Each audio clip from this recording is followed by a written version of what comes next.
குறிப்பேடு அதிகாரம் 28. யூதாவின் அரசன் ஆகாசு. ஆகாசு அரசனான போது அவனுக்கு வயது 20. எருசலேமில் அவன் 16 ஆண்டுகள் ஆட்சி செய்தான். அவன் தன் மூதாதை தாவீதை போலன்றி ஆண்டவரின் பார்வையில் நேர்மையானதை செய்யவில்லை. மாறாக அவன் இஸ்ரேல் அரசர்களின் வழியில் நடந்து பாகால்களுக்கு வார்ப்பு சிலைகளை செய்தான். அவன் பெண் இன்னோம் பள்ளத்தாக்கில் தூபம் காட்டினான். இஸ்ரேலரின் முன்னிலையில் ஆண்டவர் விரட்டியிருந்த வேற்றினத்தாரின் அருவருக்கத்தக்க வழக்கத்திற்கேற்ப தன் புதல்வர்களையே தீயில் எரிக்கவும் செய்தான். தொழுகை மேடுகளிலும் குன்றுகளிலும் பசுமையான மரங்களின் கீழும் அவன் பலியிடவும் தூபமிடவும் செய்தான். சிரியர் இஸ்ரேலுடன் போர். ஆதலால் ஆகாசின் கடவுளாகிய ஆண்டவர் அவனை சிரியாவின் மன்னன் கையில் ஒப்புவித்தார். சிரியர் அவனை முறியடித்து அவன் மக்களின் பெரும் திரளை சிறைப்பிடித்து தமஸ்குவுக்கு இட்டு சென்றனர். மீண்டும் ஆகாசு இஸ்ரேலின் அரசன் கையில் ஒப்புவிக்கப்பட்டு பெரும் தோல்வியுற்றான். ரமலியாவின் மகன் பெக்கா ஒரே நாளில் யூதாவின் வலிமை மிகு 120,000 பேரை கொன்று குவித்தான். ஏனெனில் அவர்கள் தங்கள் மூதாதையரின் கடவுளான ஆண்டவரை புறக்கணித்தனர்.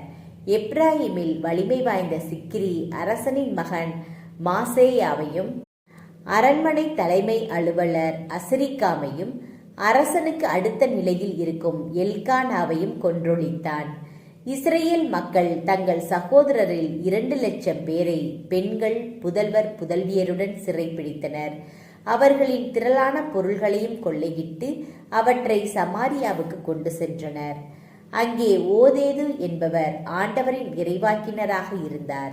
சமாரியாவுக்குள் வந்திருந்த போர் படைக்கு முன் அவர் சென்று அவர்களை நோக்கி, இதோ உங்கள் மூதாதையர்களின் கடவுளான ஆண்டவர் யூதாவின் மேல் சினம் கொண்டு அவர்களை உங்களது கையில் ஒப்படைத்தார்.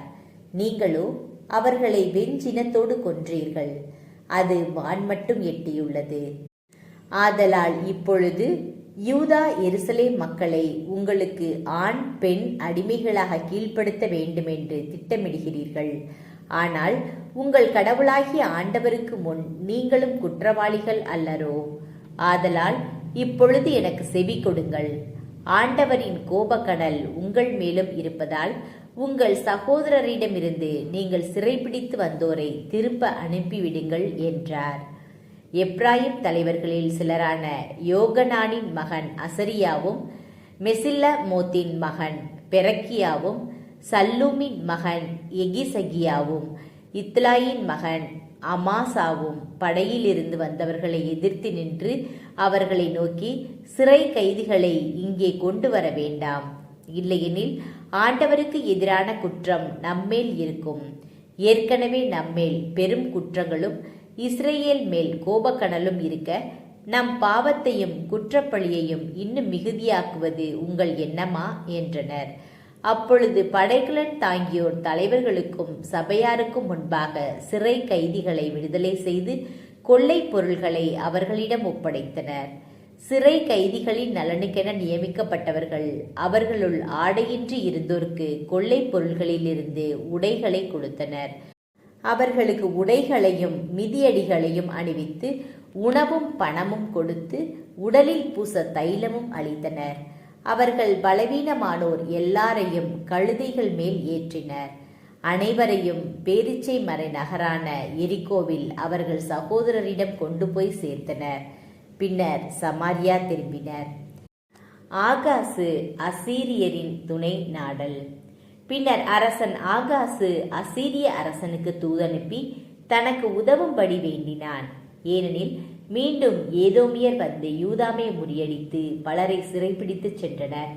பெலிஸ்தியர் யூதாவின் சமவெளி நகர்களுக்கும் தென் பகுதிக்கும் எதிராக எழுந்து பெத் சமேசு, அய்யலோன், கெதோரோத்து ஆகியவற்றையும், சோக்கோவையும் அதன் சிற்றூர்களையும், திம்னாவையும் அதன் சிற்றூர்களையும், கிம்சோவையும் அதன் சிற்றூர்களையும் கைப்பற்றி அங்கே குடியேறினர். அரசன் ஆகாசு யூதாவின் ஒழுக்கத்தை சீர்குலைத்ததாலும் ஆண்டவருக்கு நம்பிக்கை துரோகம் செய்ததாலும் ஆண்டவர் யூதாவை சிறுமைப்படுத்தினார்.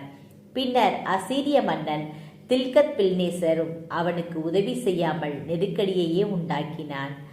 ஆகாசு ஆண்டவரின் இல்லத்திலும் அரண்மனையிலும் தலைவர்களிடமும் இருந்த செல்வத்தை எடுத்து அசீரிய மன்னனுக்கு அளித்திருந்தும் அதனால் ஒரு உதவியும் கிடைக்கவில்லை. ஆகாசின் இறப்பு.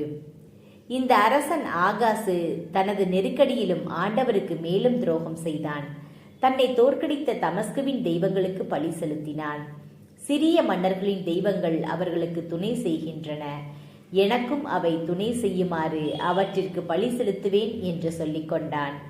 ஆனால் அவனது செயல் அவனுக்கும் இஸ்ரேலர் எல்லாருக்கும் அழிவையே தேடித்தந்தது. ஆகாசு கடவுளின் இல்லத்தில் இருந்த கலன்களை ஒன்று திரட்டி நொறுக்கினான். பின்னர் ஆண்டவரது இல்லத்தின் கதவுகளை மூடிய பின் எருசலேமின் எல்லா மூலைகளிலும் பலிபீடங்களை எழுப்பினான். பின்பு ஒவ்வொரு நகரிலும் யூதாவின் நகர்களில் கூட வேற்று தெய்வங்களுக்கு தூபமிட தொழுகை மேடுகளை எழுப்பினான். இது அவன் மூதாதையரின் கடவுளாம் ஆண்டவருக்கு சினமூட்டியது. அவன் பிற செயல்கள் வழிமுறைகள் தொடக்கம் முதல் இறுதி வரை யூதா இஸ்ரேல் அரசர்களின் குறிப்பேட்டில் எழுதப்பட்டுள்ளன. ஆகாசு தன் மூதாதையருடன் துயில் கொள்ள இஸ்ரேல் அரசர்களின் கல்லறைக்கு எடுத்து செல்லாமல் எருசலேம் நகரில் அவனை அடக்கம் செய்தனர். அவனுடைய மகன் எசேக்கியா அவனுக்கு பின் அரசன் ஆனார்.